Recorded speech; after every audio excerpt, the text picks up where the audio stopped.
Assalamualaikum warahmatullahi wabarakatuh. Perkenalkan, nama saya Muhammad Rifki Budi Widiansyah dari Fakultas Hukum Prodi Ilmu Hukum Universitas Wijaya Kusuma Purwokerto. Sampah plastik selalu menjadi masalah utama dalam pencemaran lingkungan, baik pencemaran tanah maupun sungai. Sifat sampah plastik tidak mudah terurai, proses pengolahannya menimbulkan toksit dan bersifat karsinogenik, butuh waktu sampai ratusan tahun bila terurai secara alami. Landasan hukum: 1. Pengelolaan persampahan. Butir 1 Permen PU nomor 03-PRT-M-2013 tentang penyelenggaraan prasarana dan sarana persampahan dan penanganan sampah rumah tangga dan sampah sejenis sampah rumah tangga. Butir 2 Peraturan Pemerintah nomor 81 tahun 2012 tentang pengelolaan sampah rumah tangga dan sampah sejenis rumah tangga. Butir 3 PP nomor 13 tahun 2008 tentang pengelolaan sampah. Butir 4 Peraturan Pemerintah PP tentang pengelolaan sampah spesifik PP nomor 27 tahun 2020. Butir 5 Dalam pasal 49 ayat 1 huruf B dijelaskan bahwa setiap orang dilarang membuang sampah ke media lingkungan atau tidak pada tempat yang telah ditentukan dan atau disediakan. Penyebab masyarakat membuang sampah sembarangan antara lain: 1. Jumlah penduduk dan tingkat pertumbuhannya yang pesat. 2. Cara hidup dan mobilitas penduduk.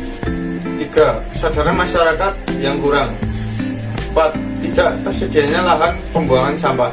Akibat pembuangan sampah sembarangan: 1. Tercemarnya tanah, air tanah, dan makhluk bawah tanah. 2. Racun-racun dari partikel plastik yang masuk ke dalam tanah akan membunuh hewan-hewan pengurai di dalam tanah seperti cacing. 3. Kantong plastik akan mengganggu jalur air yang teresap ke dalam tanah.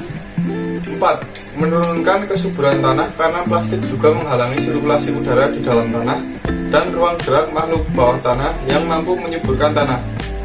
5. Memunculkan berbagai penyakit di masyarakat karena banyak sampah sembarangan. Maka dari itu, ayo kita terapkan gerakan 6R. R pertama, reuse, memanfaatkan ulang.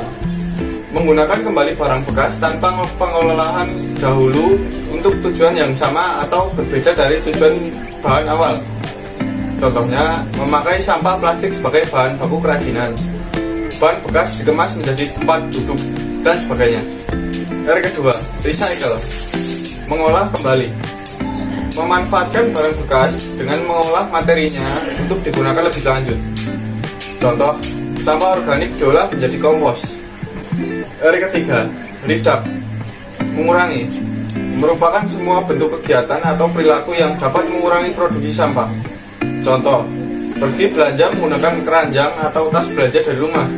R keempat, replace, atau mengganti, menggantikan dengan bahan yang bisa dipakai ulang sebagai upaya mengubah kebiasaan yang dapat mempercepat produksi sampah. Contoh, membungkus kue menggunakan daun pisang. R kelima, refill, atau mengisi ulang, mengisi kembali wadah-wadah produk kemasan yang habis dipakai. Contoh, memanfaatkan botol parfum untuk diisi kembali dengan parfum isi ulang. R keenam, repair, atau memperbaiki, melakukan pemeliharaan atau perawatan agar tidak menambah produksi sampah.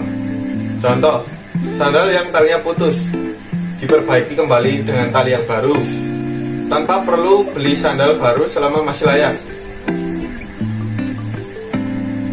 Cara memanfaatkan sampah plastik yang bisa kita lakukan di rumah: melakukan pemeliharaan sampah plastik berdasarkan jenis, gunakan botol plastik untuk menyiram tanaman, jadikan rumah kaca untuk tanaman, gunakan sebagai pot bunga, memanfaatkan botol plastik sebagai wadah alat tulis. Selain pencemaran udara, sampah yang dibuang sembarangan di sekitar wilayah sungai dan laut juga dapat mencemari sungai. Maka dari itu, ayo kita terapkan gaya hidup sehat dan menjaga kebersihan lingkungan agar lingkungan tetap bersih, sehat, dan nyaman. Sekian, terima kasih.